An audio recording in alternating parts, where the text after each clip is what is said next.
ਆ सूरत हाल फैक्ट्री दी है।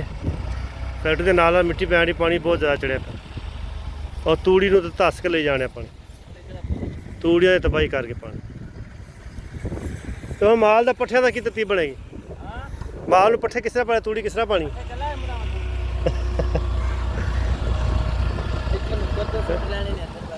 हाँ इत्थे मिट्टी अज सट के ना तो फिर यही हल है, रास्ता बन जाएगा। यही हल है। मिट्टी इत्थे नहीं पानी, मिट्टी पाया पानी जेड़ा ना ओदा पांदे हैं। हाँ ये गल सही। इको सेट दे रख के नुक्कर पकड़े। हाँ ये भी गल सही है।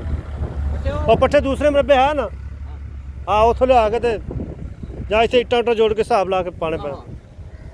एवें करा पट्ठियां दा बड़ा मसला बनया, माल दे पट्ठे पाना। फैक्ट्री के अंदर पानी तो नहीं गया थले तय खाना? नहीं नहीं इधर हो जा, इधर हो जा, इधर।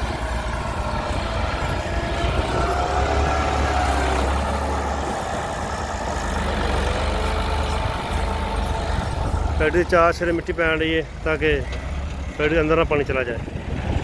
पानी बेवा चढ़िया जो पानी है ना सेम नाले का पिंड की हदूद नाल आने लग गया। आ पिंड के नाल बन मारिया, इन्ना पानी ज़्यादा आ गया बहुत ज़्यादा पानी आ गया। और पिंड के नाल बन मारिया बंदे तक पिंड च ना वड़े, पानी हजे भी टापो टाप आ रहा, बहुत ज़्यादा पानी आ रहा। आ पिंड के साइड जी लगन नहीं आ वो एरिया सारा।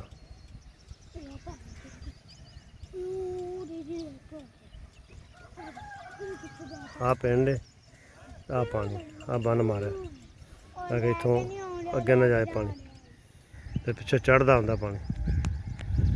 देखो की बनता की नहीं, बहुत ज़्यादा पानी। आ चेक करो जी पानी का सूरत हाल। फार्म बेचने लपेट च लै लिया अपनी, फैक्ट्री आ गई है तो काफ़ी ज़्यादा पानी चढ़िया पाया जमीनों में।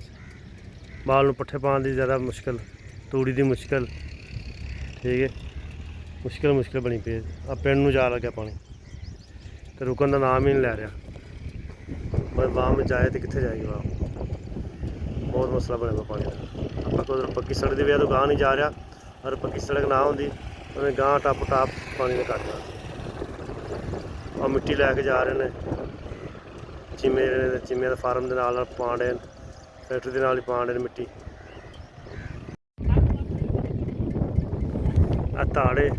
धाड़ नूं लै गया पानी 10 साल, कोई चक्कर ही कोई नहीं। तूड़ियां रुड़ गई सारी, तूड़ी रुड़ती जान रही है इधर।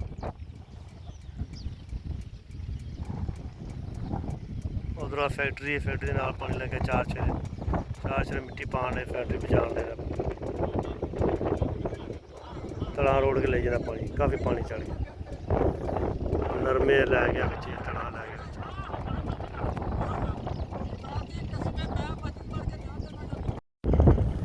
पानी ने बाश पूरा मैदान बनाता एको जा।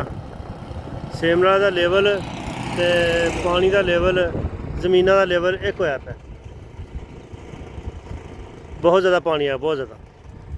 आ नरमा सारा डुब गया बिच, तरता फिरता पानी सारा नरमा खराब हो जाना। अगर गर्मी लगी ना ज़्यादा, धुप्प लगी ना ज़्यादा, सारा नरमा खराब हो जाना।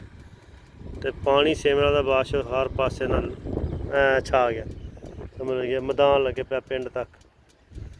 बड़ा मसला बनया पाया यार पानी का। आ दोवें मरबे के विचों नहीं होंदा, पिंडां नूं तुर गया।